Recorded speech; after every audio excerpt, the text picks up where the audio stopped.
I'd like to share with you some highlights from our recent global study, Making Executive Pay Work: The Psychology of Incentives.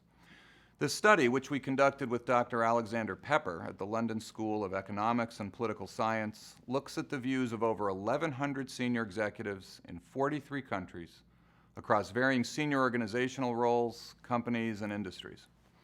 What we found is that there is an emerging consensus that something is askew with the current model of executive pay.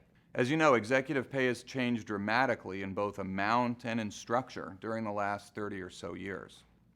Moreover, the debate about executive pay has focused on whether executive rewards are aligned with shareholders' objectives, whether current levels of executive pay are acceptable to both shareholders and to society at large, and whether remuneration committees are doing their job properly. But surprisingly little attention has been paid to perhaps the most important constituency, executives themselves. The results of our study reveal a number of common behavioral traits which show clearly that executives don't necessarily think in the way that is implicitly assumed in many of the current incentive structures.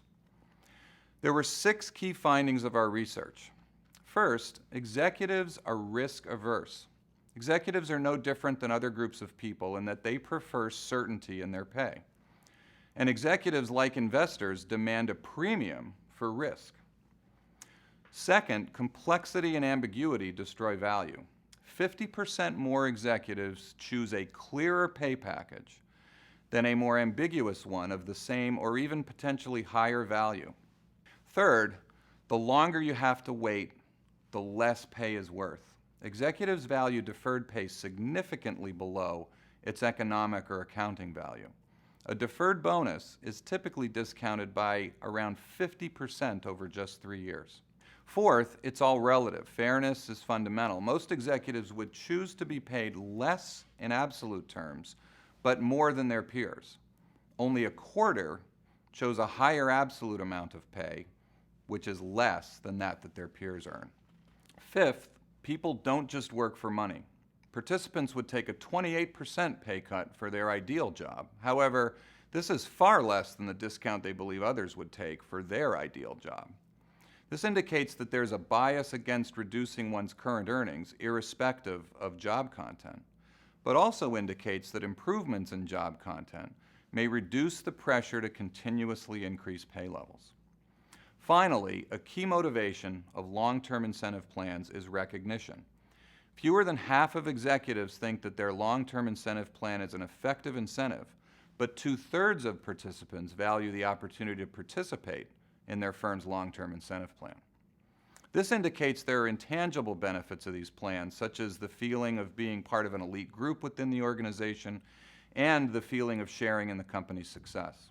Now, when combined with some of the other findings from the survey, we believe the message to HR and business leaders is to develop plans that are 1, relatively simple and durable over time. 2, shorter rather than longer in terms of time horizon, recognizing that regulators and shareholders have different preferences.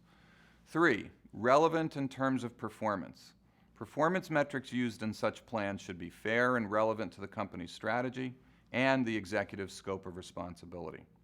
And 4, flexible in terms of differences in demographics. Incentives and the whole idea of pay for performance remain top of mind for investors as a way to address agency costs and align outcomes.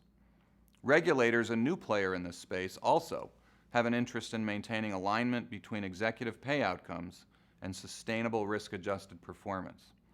So while we don't think that incentives will disappear and fixed pay will dominate future executive pay arrangements, we do believe that HR leaders can use this research on executive attitudes to design future packages that balance the interests and economics of these many stakeholders and maximize the cost benefit of incentive structures. We hope you enjoy the research.